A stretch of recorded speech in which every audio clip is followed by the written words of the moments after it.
I definitely want to. I would like to get a pool going of different realtors because I see the benefit even more on their side. Okay. Because for their buyers or sellers, they could say, to the sellers, "Hey, we can make money until it sells," Yeah. or it will increase the property value when you're then trying to sell it, saying, "Hey, you can also make money with this land." So yeah, there's a lot of benefit there. So Yeah, I didn't think about that when you're actually listing a property. If you're selling it, showing that it's already earning some income on its own, that probably adds to the value quite a bit. How would you approach an agent and tell them, hey, look, here's what it's doing, here's how it boosts the value? How would you see that? I just have a couple friends who are realtors, so I've just been Yeah. chatting the idea with them. I haven't gone after it aggressively yet. So I'm still kind of figuring out what the right message is to get realtors to like want to get on board.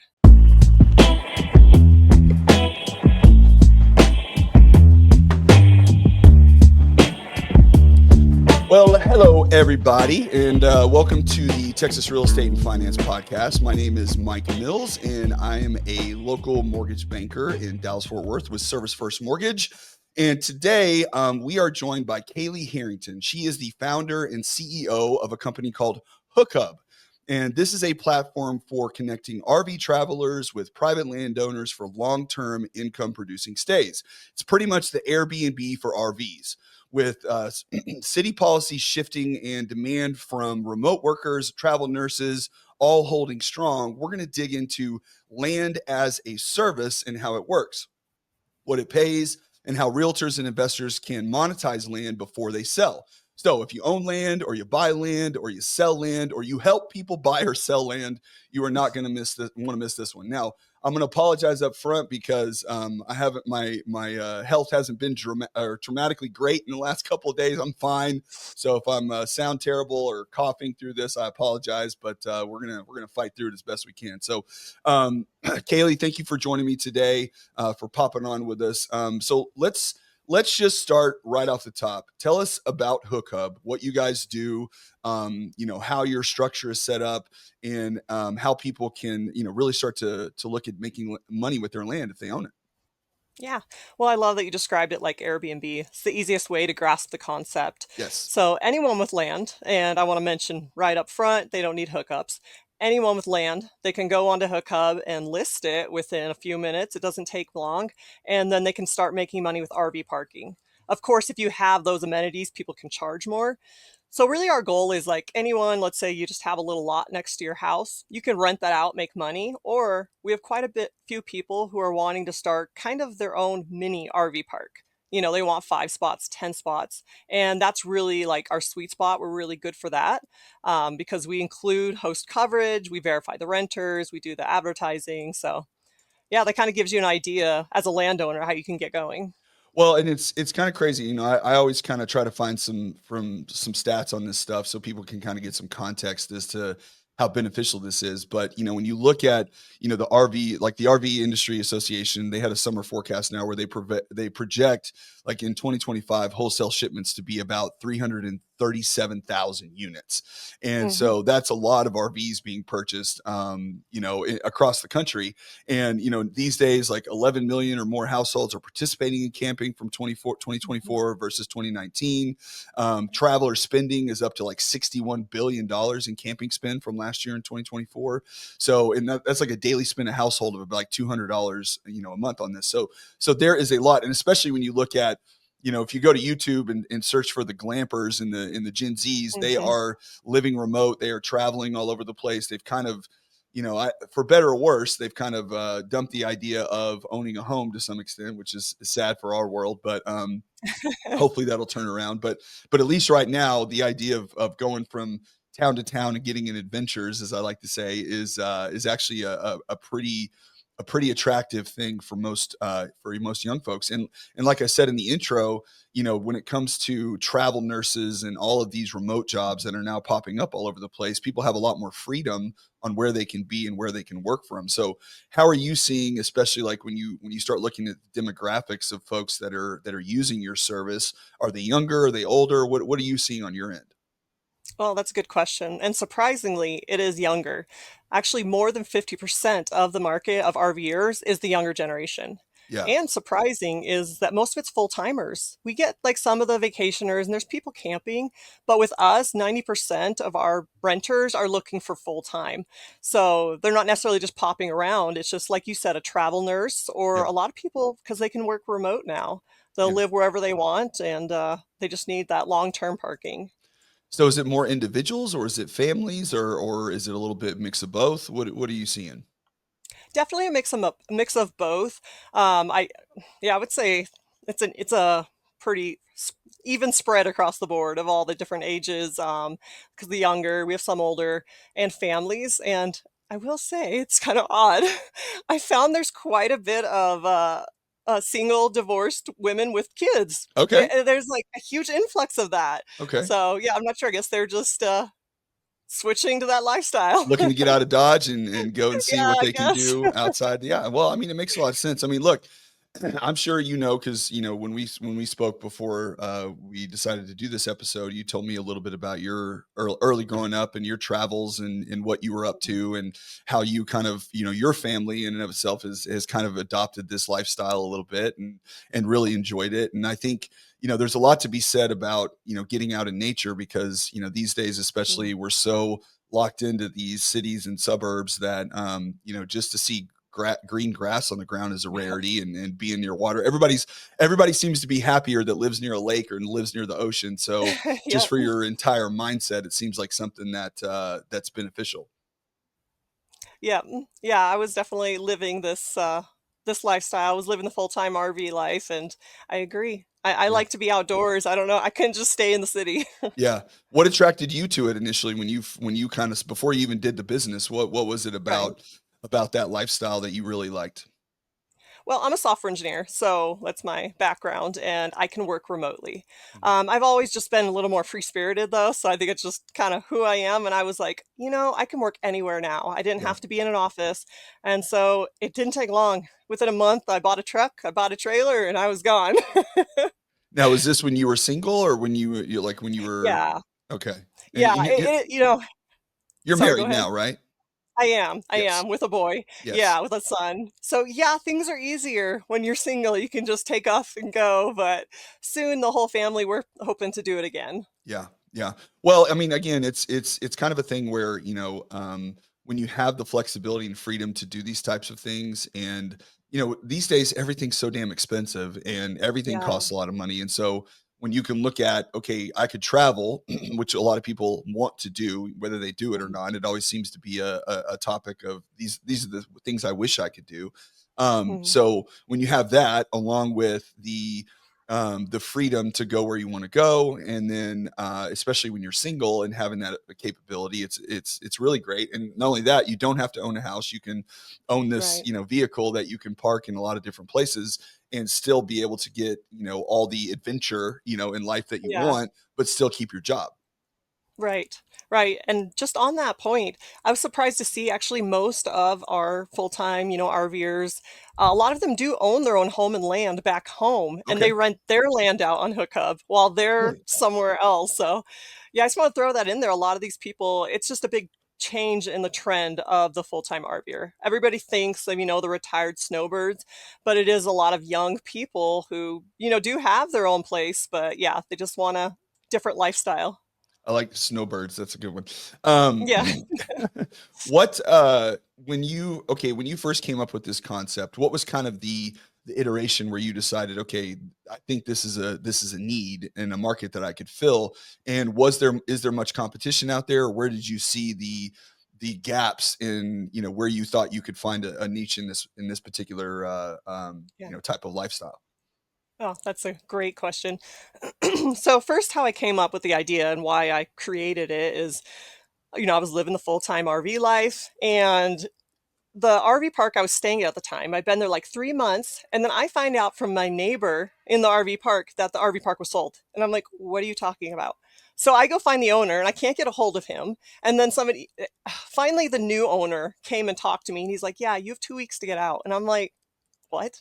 Like, Wow. how can you do this? So I started looking, and this wasn't even peak season, and I couldn't find RV parking. I mean, I looked and I called, and it's your typical, you search Google, you find a place, you call, you wait for a call back. It's just not many places have websites. It was just a mess. Yeah. And it took me months. And I ended up just staying on a friend's property. And then later, like a week later, I'm just like driving along and I'm like, hey, what? Why isn't there something like that? I can just pay them through the app. I can book, stay on their property. So that's why I started looking. There are a couple competitors besides RV parks. Like the main one would be Harvest Hosts and Hip Camp. Okay. The big difference is though, because I tried theirs and they're all for short term. They're all about camping. You stay for one night or you stay for the weekend. I was like, well, that's not how I am. When I go to a new place, I want to stay for a couple months or, maybe even longer. So Yeah. I was like, there really is no demand or there is no nobody doing this yet. So I Right. just started building and that was it. Wow. Yeah, I also found it said something along the lines of that when they talk about people that live this and do this, that booking difficulty is a number one concern. It said Yeah. something like 50%, over 50% of the campers kind of struggled to find campsites and book last year. And that's up from like 40% from the year before. So, you're seeing a lot of people that are more and more trying to get into this and are Right. running into challenges like you had where like, how do I find this? Where can I go? Where are the sites available, what are the amenities, and there doesn't seem to be much out there now. The market is growing, but the services that associate to that market are maybe having a hard time keeping up with the demand that's starting to show. Yeah.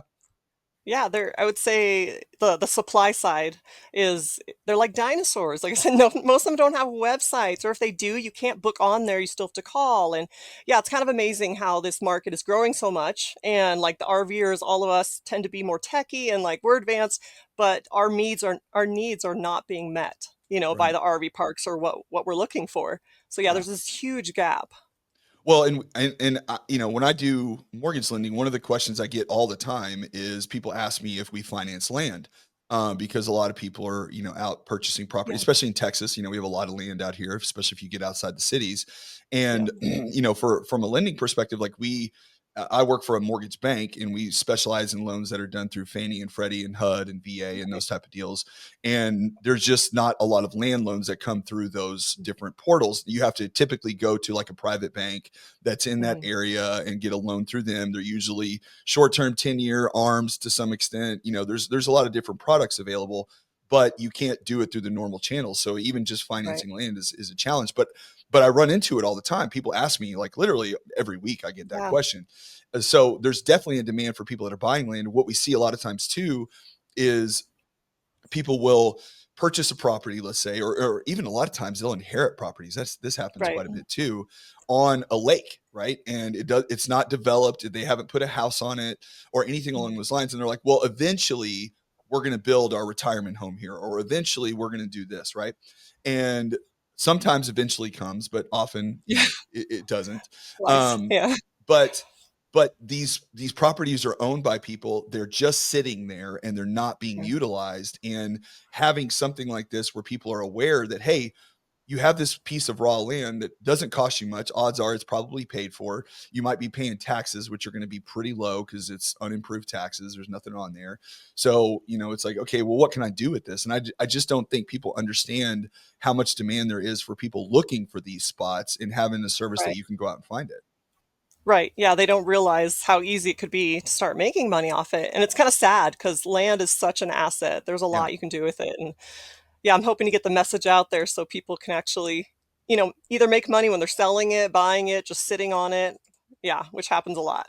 So you said earlier that there are people that have hookups and for water and electricity, and they maybe even Mhm. have a concrete slab or something along those lines. But a lot of your listers, let's call it, they don't necessarily have those hookups, and it's not always needed. Can you talk a little bit about that? So, on that point, you do not need them, but I would say most of our listers do have hookups. I was kind Okay. of shocked to see how many people, at least water and electric, because you don't actually need traditional hookups. We have people who just run the electrical cord from their house and they run a water line, and that's all they need. Um, Sorry, I forgot where we were going with that, but Well, it's I was gonna say, compared yeah. to, yeah, without Oh, without the hookups. so without the hookups, yeah, you can still list because you can do storage parking on the app and you can do boondocking. People do pay for that. Boondocking is when you pay to park your RV without any hookups. Okay. So especially areas where there's a lot of private land, there's nowhere to park. So either way, you can still make money with that. We had one guy making over 700 a month with one spot that was dry, no hookups. Really? Yeah, So yeah, so it's you could almost say that they're using it kind of like just paid parking? yeah, yeah. Yeah, it's kind of amazing that you can just literally, yeah, we had it's in Chino Valley. A woman listed her spot, no hookups, no amenities, nothing. And yeah, we got her a month to month renter. Wow. Yeah, I guess it Yeah, would be a situation where you have an RV that either is sitting in front of your house, which a lot of neighborhoods don't appreciate, or right. maybe you have a little bit of land, but it's taking up a spot out there. But if you could find a relatively inexpensive place to just store it, essentially, Right. without having to, worry about all the fees associated with big time parking or storage areas, I guess Yeah. that's another avenue and a benefit for it that people don't understand. Absolutely. Yeah, it's shocking how expensive it is to just do storage. Yeah. So, yeah, people use our app because the hosts do it much cheaper. And I like to think it's more secure too, because a lot of our properties, the hosts live there on the property. So you kind of you have Mhm. somebody watching over it and vice versa, RVer watching over your property for you. Yeah, yeah. No, that's it's a huge It's benefit. I mean, extra. Yeah. yeah. Well, there's a lot of facets to it. Like you have a lot of different things. It's not just people going on vacation. It's parking, it's Right. storage, it's someone that's working that maybe even in some more of a suburban area. I mean, so that's a question. So how many do you know, obviously there's a lot of land that's out of the way a little bit, but also on top of that, how much do you see people that are kind of in either city or suburban areas that just happen to own 3 or 4 acres that's a little bit unique? Do you see a lot of that? We haven't gotten the people there's people I'm talking to who are like in the cities with a couple acres that I'm like, you're prime spot. We should Mhm. but most of the people renting out their spots, they're gonna be a little more on the outskirts. That we have people in the Right. cities that are just like, right on the outskirt. The thing is there's more demand for RV parking like in the city. But right now Right. we gotta spread the message more and tell people to get in those cities. So what is the general pricing model look like when you're set up to, whether it's longer term stays, shorter term stays with hookups, without hookups, depending on the location? What are you seeing? Like how's your pricing structure set up? So location amenities do make a difference, but just as a generalization, for a nightly, we have between 40 to 100 a night they can Mhm. make. And that range includes with and without hookups. As for Right. monthly, that's where you really see a difference between with hookups, without hookups. With hookups, we see a range between 800 to 1200 a month, and for without hookups, it can be 4 to 500. Wow. And So I that's mean, per one space. Yeah. yeah, I mean, that's if you just have raw land that's sitting there with nobody Yeah. doing anything with it, it's just, I mean, it's not free money, but it's pretty close. It kinda is. Yeah, if you just do storage, you make a few hundred off each storage, unit that Yeah. you allow. That's decent money. Yeah, I mean, yeah, because it's not doing anything otherwise, so it's good. Right. Do you run into, like, what kinda challenges are you seeing when it comes, like, for the landowners, any kind Mhm. of, like, the liability and, for I'll give you an example. So I have some land where I live. I Oh, live yeah. in Mansfield, which is a suburb of Dallas Fort Worth, and we have Okay. 3 acres, and on our back 2 acres it's just a bunch of trees with very little much of anything else, right? We have a creek that Yeah. runs behind our house, and that's Oh, pretty that's much it. nice. But occasionally, when it rains hard enough, I will get some flooding back there because it is in a flood Okay. zone. Yeah. But you're talking maybe 1 or a foot of water, for 30 minutes or something, and it goes away, and it happens once every 6 months or something like that. So, Oh, wow. Okay. so what are you seeing, like, as far as landowners holding liability for if something happens to it, when the person's not there? How do you guys navigate that? So we do include a host coverage, so it's damage protection. Mhm. So for right now, the coverage includes for if any damage happens to the host's property, anything at all, we will reimburse them for that. If Gotcha. something were to happen to the RVer, right now we're just doing more mediation. Like I'll reach out, I'll help the RVer, and we do reimburse them, but we don't advertise that yet. Right, right, So right. yeah, it's really just on the host side protecting them. Yeah, yeah. Because I mean, anytime you have property, there's always liability concerns as Yeah, to, when it's being absolutely. stored somewhere else, Yeah. and how that fits into it, and all that. So now, as far as like the and we talked a little bit about the younger folks that are out there, but as far as like Mhm. employment style, where, the travel nurse thing is huge, excuse me, is huge these days. And you're seeing a lot of people, move around from city to city Mhm. working based on their contracts and stuff. So are you seeing that as like a growing market and a growing demand for a lot of things? Absolutely. The nurses and I would say construction workers too. Okay. People don't realize a lot of those large construction projects that happen, they'll bring in their guys from all over and then they'll be there for 3 to 6 months. So Yeah. absolutely, we're seeing a lot of demand for in those fields. So that means you probably have a pretty big corporate book of clients that are always looking for spots because they may even own several RVs and they're doing construction in an area and they need to move stuff into it. It's kind of like, again, back to the Airbnb model. A lot of people thought in the beginning with Airbnbs that it was just all vacation stuff. I'm going to go to the lake, or I'm going to Right. go to the beach or the mountains or whatever, and I'm going to rent a place and we're going to have a family vacation. But now you're starting to see a lot more Airbnbs in cities and in suburbs where companies will come in, they will rent that spot Right. out to their employee for a period of time, and then that person will live there for 3 months or 6 months or however long their contract Yeah. is, and then they'll leave out. So I'm imagining that's probably becoming a big part of what you guys do as well. Absolutely. That's exactly it. I would say the majority of it is that. Yeah, yeah. Are you having with the corporate side of things, are you developing like partnerships or just specific contacts with these larger companies and then trying to network through that to find those renters? So I love that question. So to anybody out there listening, that's what we're looking at right now is we want to get more of those partnerships. Mhm. Currently, we've just been doing it on our own and finding, the hosts and the renters, a lot of legwork, but we are looking for those partnerships to like one-on-one, these companies like we'll take care of you, getting you, places to rent. Yeah. So what would you tell somebody who was, say, an investor and they were looking for land and thinking about utilizing it for something like this? What type of you know properties or areas would you suggest people look at, to if they're looking to get into something like this and have it utilized for that? Well, there is definitely certain areas that have higher demand, but I would tell somebody looking to do this, I wouldn't worry as much as you think about that the location. The Okay. demand is so high. I have people with property and locations that you would think no one really wants to go to Yeah. that we're getting booked up completely. So I wouldn't worry about that necessarily. The main thing is see if you can get water and electric there. As Okay. long as you can offer those two specifically, then you're guaranteed to Yeah. get those bookings. Yeah. Do you have, I'm curious if you have any unique stories on people that, have used your service that you've talked to and have kind of gone through the process a little bit, that have had some experiences that good and bad, that you've kind of come across. Have you heard much of those crazy narratives? I wish I had heard more funny stories. Right now, fortunately, it's nothing bad or it's just been good feedback. Everybody has liked the process. Um, I can't think of any like actual like funny stories of something that's happened just Right. yet, but I'm sure What it's about what coming. about for you personally? Because you've been living this lifestyle for a while. So what have you personally experienced and come across? Oh, well, I mean, anyone that's an entrepreneur out there knows that the lifestyle it's a roller coaster. It's fun. Yeah. It's been good. We hit growth spurts and that's been great. And there's times, where you're just in the grind.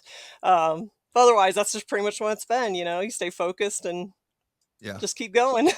So you did software engineering prior to this. I'm sure Right. you worked for somebody, and now you're doing this full time, right?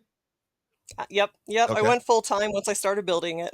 So how did your experience doing software engineering kind of help you, take the step and be able to pull something like this off?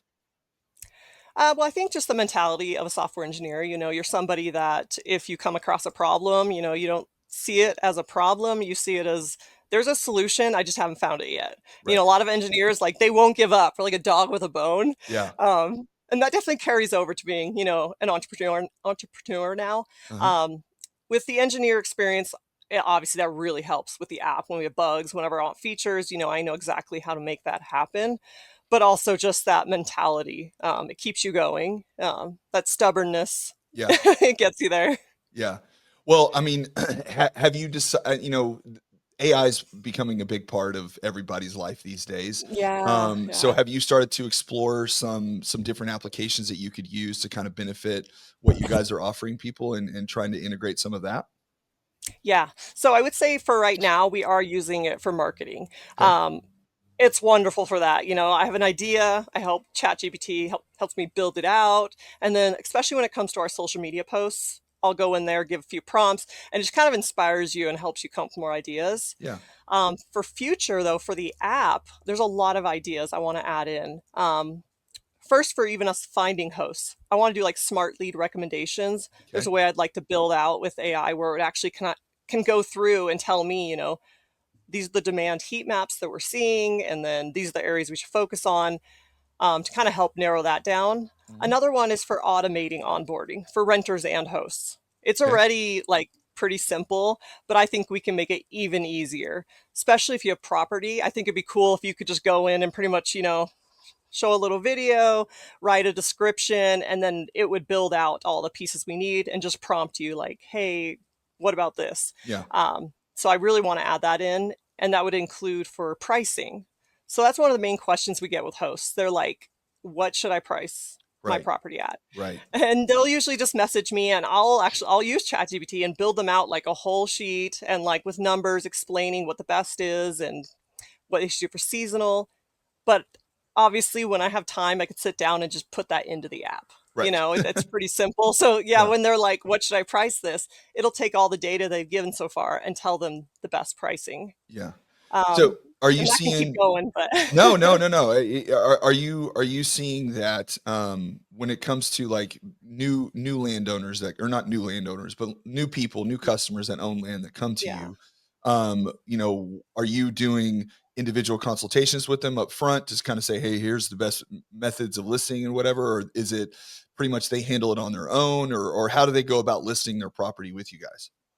So I do see some that just pop up on their own, but Mhm. majority, if I'm talking to them first or they're talking to me, I like to get on a call, do a one-on-one. If they're Okay. close by, I'll go see them. And, just as the founder, it gives me more feedback too, like what they're wanting and how to Right. make the everything better. But yes, so right now I tend to try and meet with each host. Gotcha. And are you guys, I mean, because you're web based mostly, are you pretty much everywhere across the country that you could be, or are there certain licensing requirements depending on the state, or how does that work? So we are in 9 states right now, but we're Okay. built for US and Canada. Okay. But licensing, no. But they do need to check their city regulations or their county. And we do have some documentation helping with that. Some of the hosts I Gotcha. also just help them research. But yeah, you'll just have to check your land specifically, where you're at, like what's allowed. Gotcha. And on the listing side, can they specify if this is I only want short term, or I want only long term, or I want only storage, or are there can they put limitations on what as a listing person that they can allow? Yes to all that. So we try to make it really customizable. So we do have some people who only want nightly renters, Right. and then we have people who just want storage, and then monthly, yearly, and then. Um, Sorry, the second part that you said. Yes. So when they can say only to like no children. Some people don't want people under 18 staying. Okay. I don't always know for sure why, but they don't. They only want adults there. So you can customize it just to you. And then, of course, a renter will make a booking request and you can look at their profile. And depending on dates, depending on their profile, their rig, anything, you can deny it or approve it. Okay. So they have a lot of flexibility on what they can allow in or who they want to bring in. Now, Yeah. I would imagine that the more flexibility you have on who you're allowing to come in or out, the better it's going to be as far as your bookings, right? Oh, yeah. Yeah, absolutely. Yeah. So you put less limitations on it, you're going to have more opportunity. But at the same Oh, yeah. time, depending on your land setup, you may not want Right. to have more or less of something on there. Yeah.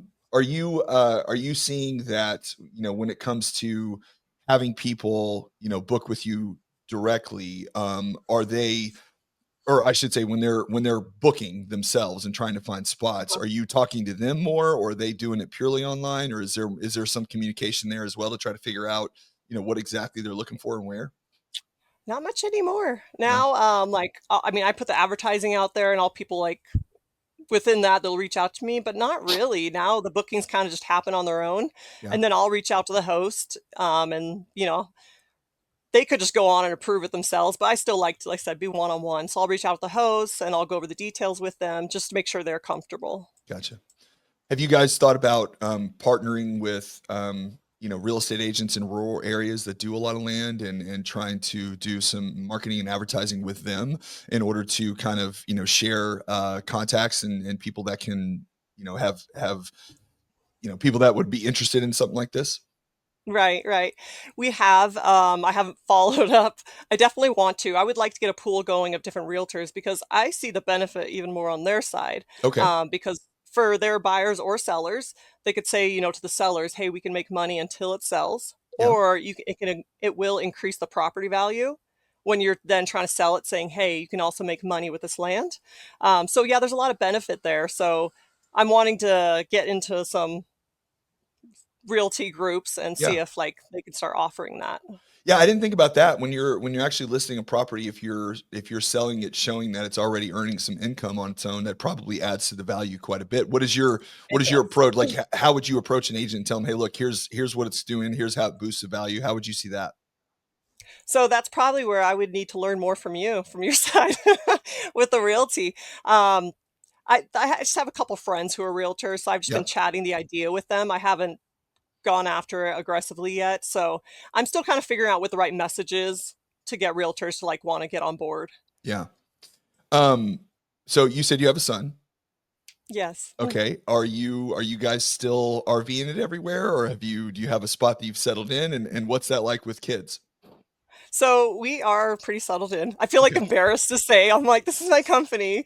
We have a house. I'm actually in my RV now because I Okay. love it. Love But it. yeah, we are stationary right now. Since I've been running the company, I'm sure when you're running your own thing, you're busy a lot. Yes. Yes.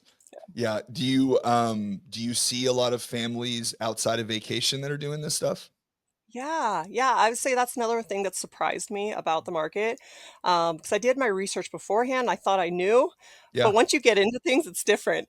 And it's been a lot of families, a Really? lot. Yeah, doing the full-time life, which is it's good to see. It's good to see that people are, getting out and showing their kids the world. Yeah. Do you think they're like homeschooling and doing it there, Oh, or are yes. these okay, okay. So Yeah, these yeah. aren't Yeah, I tend to get to know a lot of them, and yeah, they're all doing the homeschool thing. yeah, yeah. Well, I mean, it's like I said, it's become a big a big attraction for a lot of people because of the expenses and everything that's Yeah. associated to it. And it's kind of one of those things where, once you understand or once you realize that you have an alternative, because we were kind of always raised in this world of, Yeah. you get a job, you settle down, you do all these kind of things that Mhm. that's just what most people's expectation is. But as the world starts to change a little bit, you start realizing, that there's more and more ways to live life than just, settling down in a neighborhood.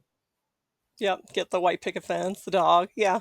Now we know Yeah. there's options. Yeah. Yes, yes. Now you have alternatives. Yeah.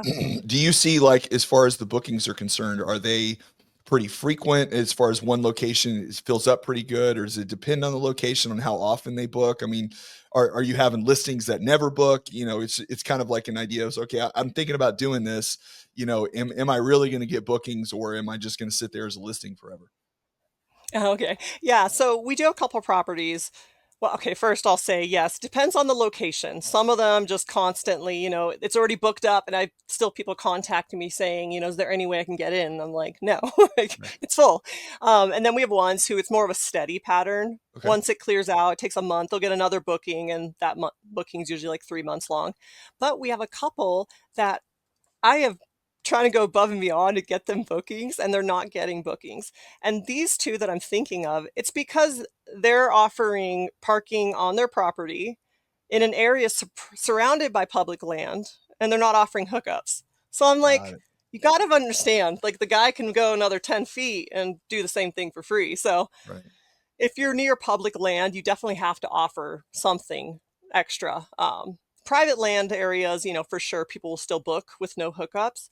That's why I try to tell people if you can offer any amenities, that's going to have a drastic impact on you Right. getting bookings. Right. So it really, it depends on supply and demand in the area, right? If there's Yes. if there's a Yeah. bunch of opportunities for other people to take parking and be able to do it there, and you don't have much to offer outside of space, then you're probably going to have a little bit less, Right. demand for that versus if you're in an area where there isn't very much, parking availability. So do you guys have tools or research that you can provide to your listers to say, hey, look, here's what we're seeing in your area. Here's how many spots we have. Here's what they're offering so they can compare it? For hosts that are looking to kind of Yeah. show them yeah. So that right now, that's the AI thing I want to add in. Right now, if a host asks me or even somebody considering it, Yeah. I'll write up a whole thing using my AI prompt and stuff that'll like explain all that and break it down. But that's something I want to build in because I do see a lot of demand for that. I'm asked Yeah. that pretty often. Yeah. Well, I mean, if they don't know any better, it's always helpful to say, Right. hey, look, here's the demographics in your area. Here's where like you said, they're setting the pricing. Here's about what we think the Right. pricing should be.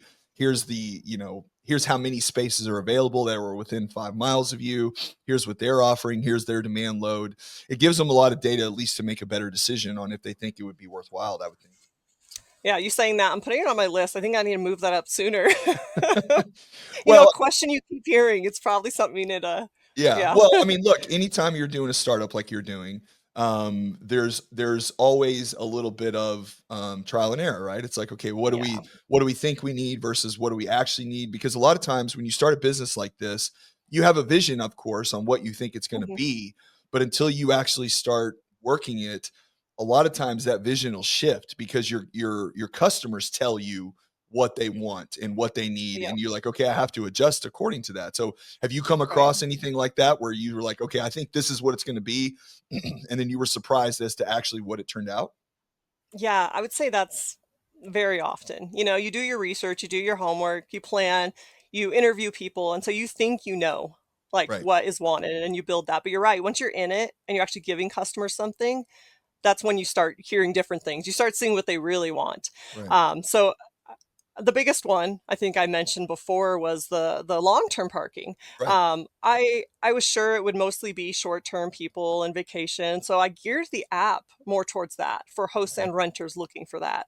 And it hasn't been. It's been all for long term. So now I'm purposely finding hosts that want the long term. And I'm realizing though, because there are apps like Hip Camp and there's campgrounds, so there is ways for people to find that vacation stay, but as for the long term, there is no avenue for booking that easily. Have you looked at or explored the idea of being almost like a middleman between bookings for, like, for example, you mentioned public parks earlier. So a lot of public parks have spaces that are available, but they don't do a great job of advertising it, right? Because Absolutely. they don't put it out there. So have you started to create relationships with those to try to say, hey, look, I know you have these spots and I know you charge for them, but I can help get people to your area. Have y'all looked at that? Absolutely. Yeah. So I actually have a couple on the app now, a couple different properties that are just like that. They're already set up and doing their business, but they weren't getting enough. So I Right. actually have them listed with us. And so we want to start doing larger, like larger RV parks who have multiple locations and get them on as well. Yeah. Yeah, I would imagine because a lot of times it's like any profession, like if you're especially with public ones, right? Because it's being run by the government, state Yeah. governments, local governments, and they're terrible at everything. So much less marketing the services that they have to people to come out and use their spaces. And it's hard to find that stuff, especially if you're not from the area and you don't know the parks that are Yeah. there, you don't know the availability of it. But if you have one spot that you could go to figure all that out, it would just make it would make it a whole lot easier, which is what Absolutely. you have. I mean, what you're saying too, like the area I was from, I couldn't even find that information. So Yeah. yeah, it'd be nice if there's one central source to find that. Yeah. So I'm curious, and we talked about it a little bit, but I want you to kind of elaborate on me. So you're single, you're living this lifestyle, you're working as a software engineer, and then how does that go from you doing all these things to I want to run my own business now and build it around this? And like, how did you meet your husband? Was he on board with this when you came in? Is this something y'all did together? Like, how did that go? So I will say, because it does seem like a big jump, but there's a lot of entrepreneurs in my family. And since I was a little kid, like my dream was to have my own business. So it wasn't Yeah. really like surprise, Right. thing for me. It's like I was waiting for the idea. So once it happened and I realized the demand, I just, jumped in. And I actually met my husband around that time when I had the idea and I was starting it. Um, so I was, yeah, being with a founder is a lot. So you got to have a good partner who's going to put up with that. Yes. Fortunately, he's my cheerleader and he was all about it from the beginning. So that wasn't too much of a challenge. Good. And of course, me switching to a stationary life worked out well too, because he's more stationary as well. Yeah. So I think me traveling, that wouldn't have worked. But, now that I work so much, I don't really miss the travel right now. Every Yeah. day is an adventure, just Yeah. running a company. Yeah. Yeah, it's Well, and you did a lot of the traveling when you were young. So, I mean, a it's lot of true. times you get stuff out of your system and you want to change Yeah. lifestyle up a little bit, but you also, the benefit of it though is you also understand the value of it, right? So it's an Mhm. easy thing to sell to other people because you experienced it, you did it, you lived it. Whether you're still living it now or not, I'm sure y'all still travel from time to time. You still have the RV, Oh, so yeah. I'm sure it's not Oh, something you yeah. don't go out and do. Did you have to did you have to find investors or is this something you guys funded yourself? So it started self-funded, and then I did get an investor. Well, a couple. I did a family and friends round, and then our last round was with Jason Calacanis. Most people in the investing world know the name. So he invested the Oh most, yeah, and J yes, Cal. Yeah, yeah, yeah, yeah, yes, from, yeah. So the All In podcast. I listen to them all the time. yeah. Oh, Really? cool. That's awesome. Okay. Yeah. So he was our main big investor. And so we're trying to raise our next round soon. And then he's going to come and invest more with that next round. Um, but we'll see how it goes. I mean, honestly, our growth rate before our runway ends, we should be okay and not Yeah, need it. I'm hoping to raise another round because then we can just grow faster. I can yeah. hire more people on. So how did you come into contact with J Cal, as they call him? I feel like I just got lucky, like, because it's hard. It's hard to Yeah, like get in front of an investor. It's like it's a yes, full-time job just trying to talk to them. But I just put it out there. I was like, to my network on LinkedIn and then this girls group I'm in, and I'm like, hey, does anybody know of someone? And then it happened to be like a friend of a friend. They're like, oh, hey, he runs this founder university thing. I'm yeah. like, "Oh, okay." So I reached out to it and I was like, hey, my friend said, I honestly, I didn't even know who he was then. Like, I don't know the investors or I didn't I know mean, he was that's a such a big big one. name. Listen, that's a big I one. know. He invests in a lot of stuff like Uber, I mean, he's got a lot he's on the He's front like, end of a I lot of know. things. Yeah. I was so lucky. So I did. I applied to that university and I did it. And then after that, the companies that stood out and that had a high growth rate, they consider for their, I'm trying to remember what they call it. There's their accelerator. It's something where they invest and then they help you with finding future investors. So it was at that point, they're like, you're doing great. And so he invested in us. And yeah, So did yeah, you I'm did very you meet him in fortunate. person and go have a Oh, yeah, conversation with him and pitch I him have. then? Not Oh, I didn't have to, at that point because I did at the university that he Yeah. runs, like, he saw our company, he saw our pitch and all that, so Okay. but it was later that I did get to meet him. I went out to, see him in California, and it was a pretty cool experience. Wow, that's great. I mean, that's Yeah, look, anytime you have a guy like that on your side, I mean, because money's money, of course, and it matters, but those guys carry a lot of clout, especially yeah, in the investing world. So, like, if you go into your second round of investing and you can say, "Here's one of our seed guys from the beginning," I mean that right? that alone will get people to go, "Oh, well, if he's doing it, then I'm getting involved because he's had a lot of That's success true. putting money into places." I don't think I throw the name around enough, maybe that's the problem, like, I'm reaching out to investors, but I'm not mentioning anything about Jason, so I probably should do Yes, that. yes, I would Yeah, okay. strongly suggest that Um, become part of now, obviously, you might wanna clear it with him, I don't know, how he feels about that kinda stuff, but, that's true. but I would definitely I mean, look, clout is important, right? And whenever you can get someone to be excited about what you're doing and have a little bit of interest, and then you get the third party validation that a guy like Right, that's him true. that Yeah, carries, I mean, they have one of the largest podcasts in the country. yeah. The four of them together, and he's the moderator of it. So he talks more than anybody. So, I mean, he's the Mhm. guy on that show.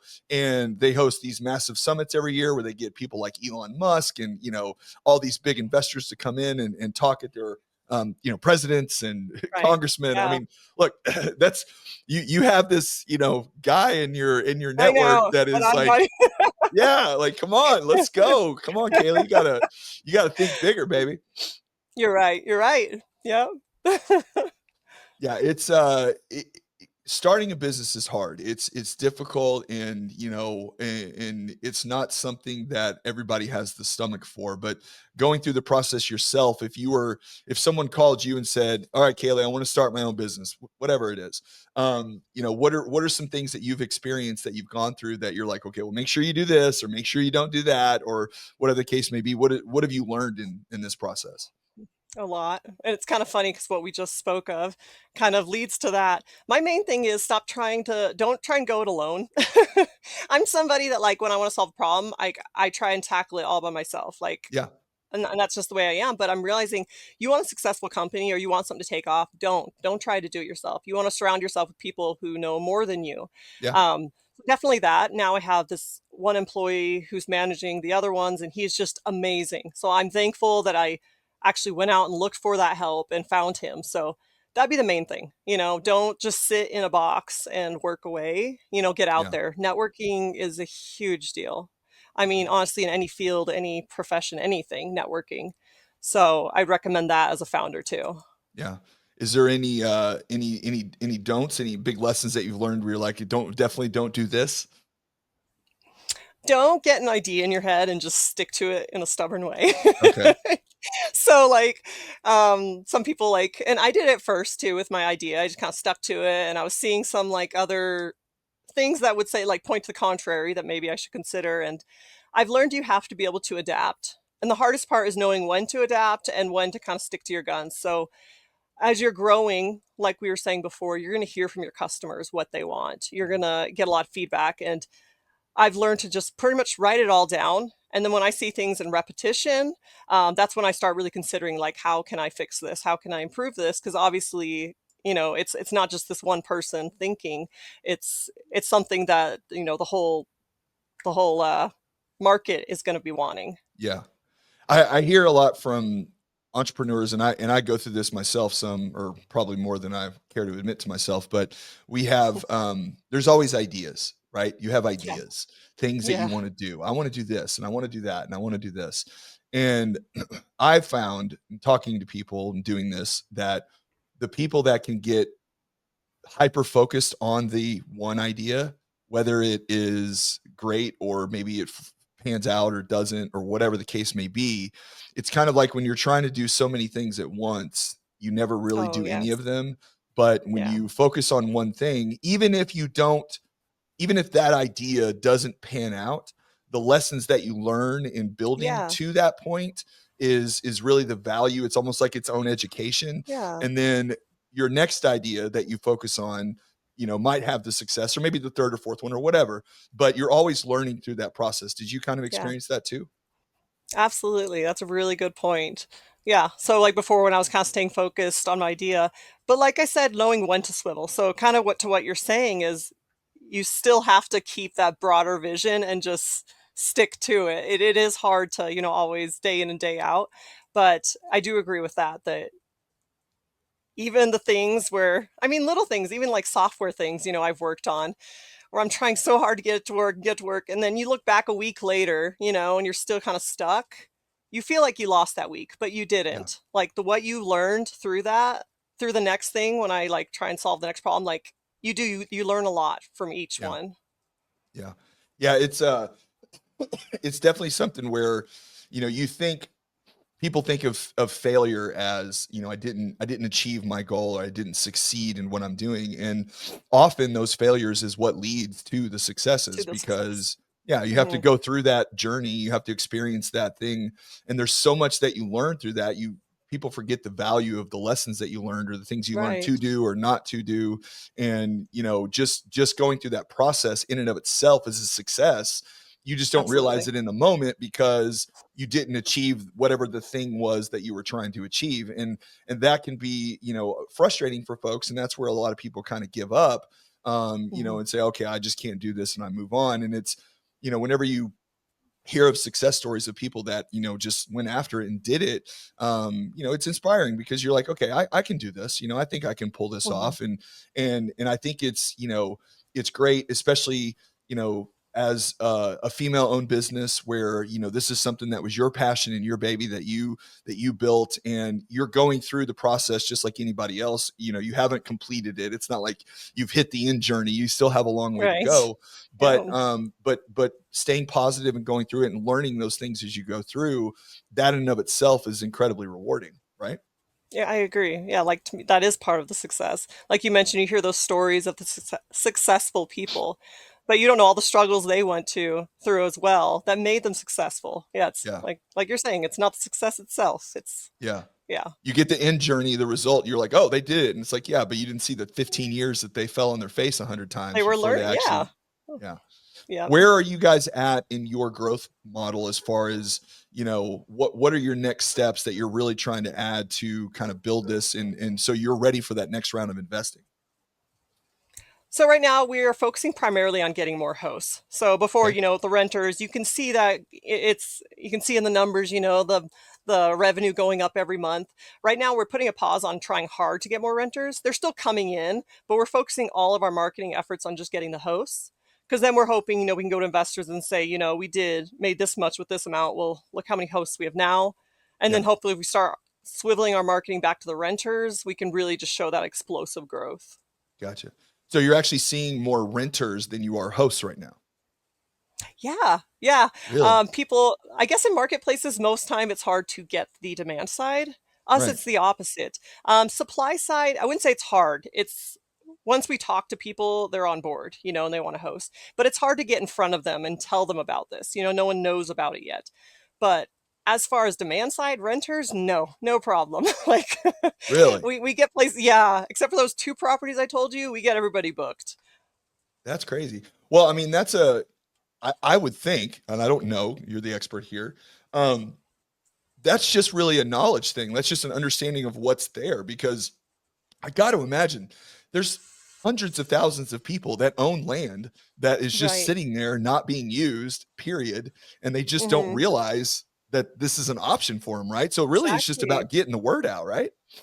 Yep, and so that's what I'm focusing on right now is I'm trying my best just to get the message out on every platform I can and just tell people because yeah, once I'm in front of the right people who have land, Yeah. they're on board. Yeah, it's just trying to educate educate the landowners. Yeah.